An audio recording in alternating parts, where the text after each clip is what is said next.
नवरात्रे आएंगे, कन्याओं को ढूंढा जाएगा।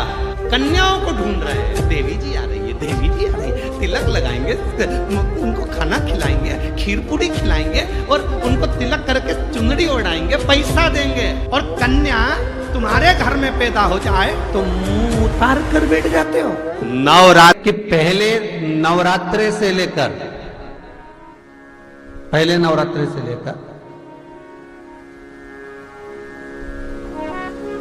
नौवीं तिथि तक जितने दिन देवी के होते हैं, प्रत्येक दिन में आप किसी भी दिन कन्याओं का भोजन करा सकते हो। पहली रात्रि से लेकर, पहला दिन से लेकर।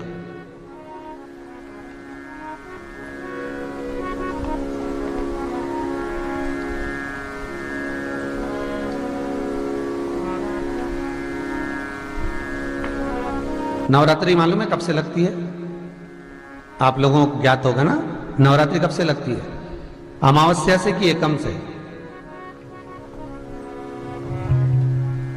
अरे जितने लोग सुन रहे हो जरा बोलो तो भाव से। अमावस्या से लगती है कि एकम से लगती है? तो सब लोग कहेंगे महाराज जी पड़वा से लगती है, एकम से।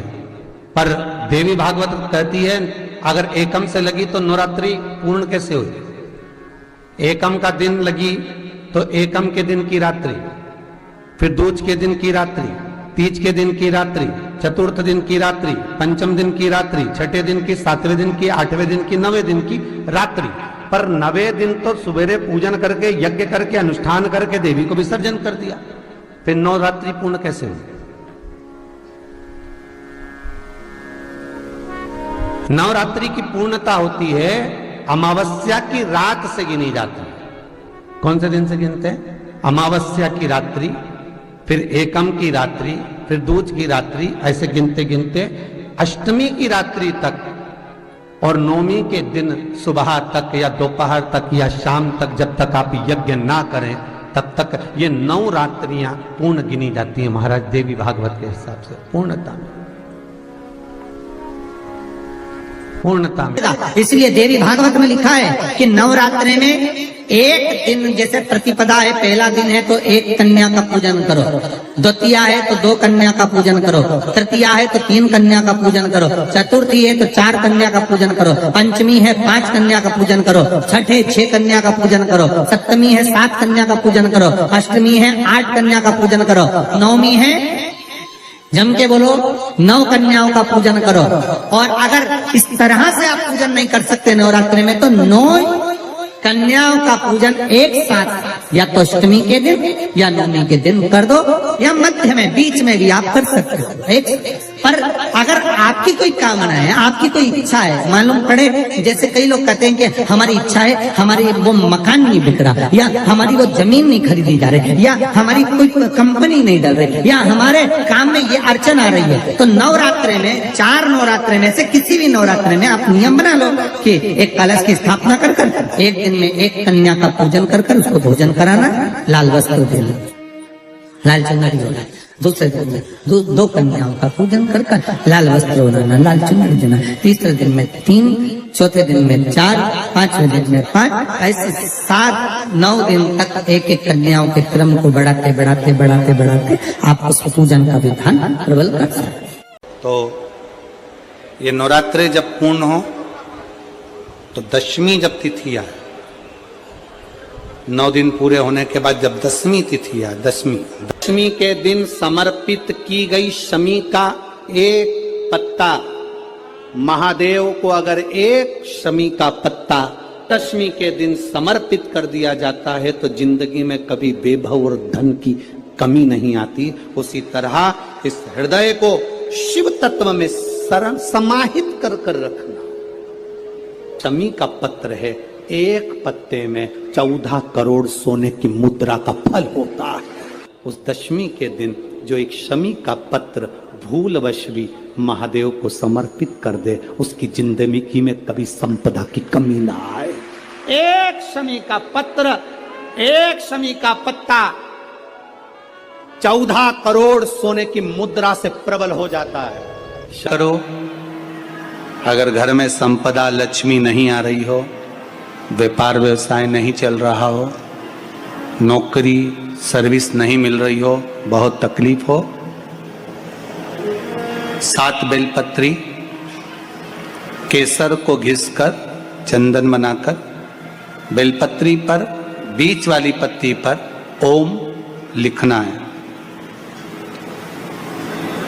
दोनों पत्तियों पर भी एक आद्यशक्ति जगदम्बा के नाम की केसर की बिंदी लगाना है, दूसरे में श्री गणेश रिद्धि सिद्धि के नाम की बिंदी लगाना है। शिव जी पर समर्पित करते जाना,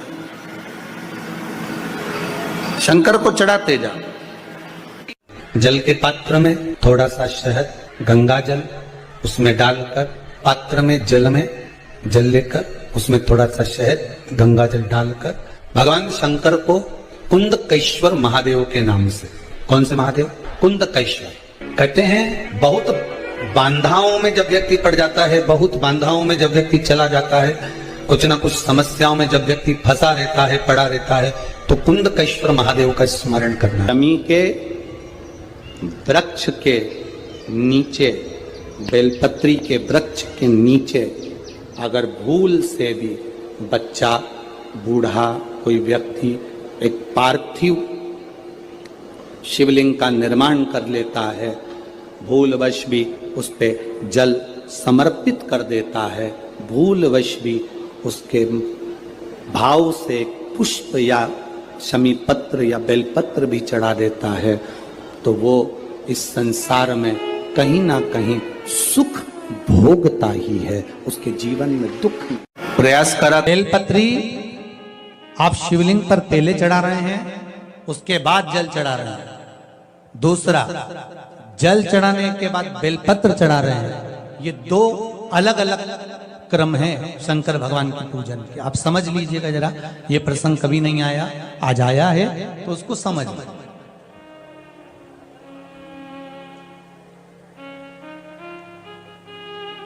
पहले बेलपत्र, उसके बाद में जल जो चढ़ाया जाता है, ये रोग मुक्ति के लिए चढ़ाया जाता है। आप शिव मंदिर में जाकर दर्शन करेंगे तो 2 चीजें अपने को दर्शन करने को मिलेगी। एक, भक्त आता है शंकर जी के मंदिर में, लोग भाव से पहुंचते हैं, तो पहले वो क्या करते हैं? पहले बेलपत्री चढ़ा देते हैं, फिर जल चढ़ा देते हैं। और एक भक्त जो शिव मंदिर में पहुंचता है, पहले जल चढ़ाता है, फिर बेलपत्र चढ़ाता है। दोनों का अलग अलग क्रम है, दोनों का अलग अलग भाव वर्णन है। पहला, अगर बेलपत्र चढ़ाया है और उसके बाद अगर शंकर भगवान पे जल चढ़ा रहे हो, तो ये रोग मुक्ति के लिए होता है। जैसे बड़े रोग किसी को हो जाए, रोग किसी को घेर ले, तो वो बेलपत्री चढ़ाने के बाद फिर जल चढ़ाएगा, तो उसको रोग थम जाएगा और फिर वो रोग आगे नहीं बढ़ेगा, आगे नहीं बढ़ेगा। रोगों को थामने के लिए बेलपत्री पहले, फिर जल।